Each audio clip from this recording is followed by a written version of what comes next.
Job, chapitre 42. Job répondit à l'Éternel. Je reconnais que tout est possible pour toi et que rien ne peut s'opposer à tes projets. Qui est celui qui dissimule mes plans par un manque de savoir? Oui, j'ai parlé, sans les comprendre, de merveilles qui me dépassent et que je ne connais pas. Écoute-moi et je parlerai. Je t'interrogerai et tu me renseigneras.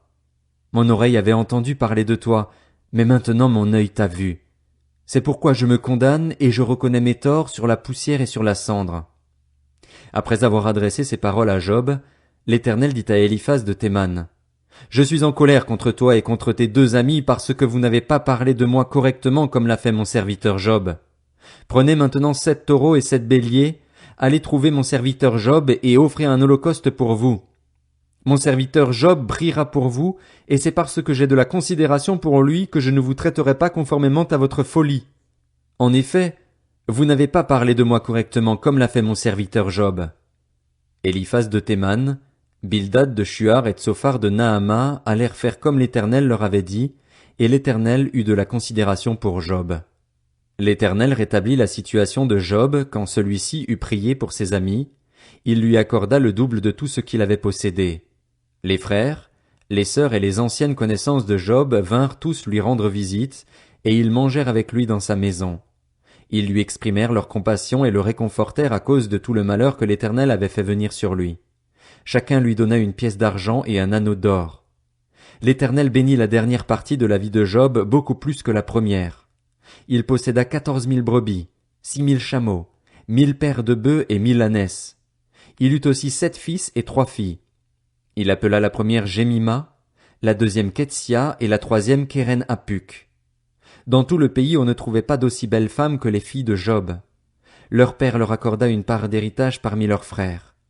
Job vécut après cela 140 ans, et il vit ses fils et les descendants de ses fils jusqu'à la 4e génération.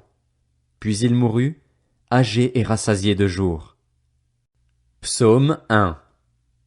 Heureux l'homme qui ne suit pas le conseil des méchants, qui ne s'arrête pas sur la voie des pécheurs et ne s'assied pas en compagnie des moqueurs, mais qui trouve son plaisir dans la loi de l'Éternel et la médite jour et nuit. Il ressemble à un arbre planté près d'un cours d'eau. Il donne son fruit en sa saison, et son feuillage ne se flétrit pas. Tout ce qu'il fait lui réussit. Les méchants, au contraire, ressemblent à la paille que le vent disperse. Voilà pourquoi les méchants ne résistent pas lors du jugement, ni les pécheurs dans l'assemblée des justes. En effet, l'Éternel connaît la voie des justes, mais la voie des méchants mène à la ruine. Psaume 2. Pourquoi cette agitation parmi les nations et ces préoccupations dépourvues de sens parmi les peuples? Les rois de la terre se soulèvent et les chefs se liguent ensemble contre l'Éternel et contre celui qui l'a désigné par onction. Arrachons leurs liens, jetons leurs chaînes loin de nous. Celui qui siège dans le ciel rit, le Seigneur se moque d'eux. Puis il leur parle dans sa colère, il les épouvante dans sa fureur. C'est moi qui ai établi mon roi sur Sion, ma montagne sainte. Je veux proclamer le décret de l'Éternel. Il m'a dit, tu es mon fils, je t'ai engendré aujourd'hui. Demande-le-moi, et je te donnerai les nations en héritage, les extrémités de la terre en possession. Tu les briseras avec un sceptre de fer, tu les briseras comme le vase d'un potier. Et maintenant, roi, conduisez-vous avec sagesse. Juge de la terre, laissez-vous instruire. Servez l'Éternel avec crainte et réjouissez-vous tout en tremblant. Rendez hommage au Fils, de peur qu'il ne s'irrite et que vous n'alliez à votre perte, car sa colère s'enflamme rapidement. Heureux tous ceux qui se confient en lui.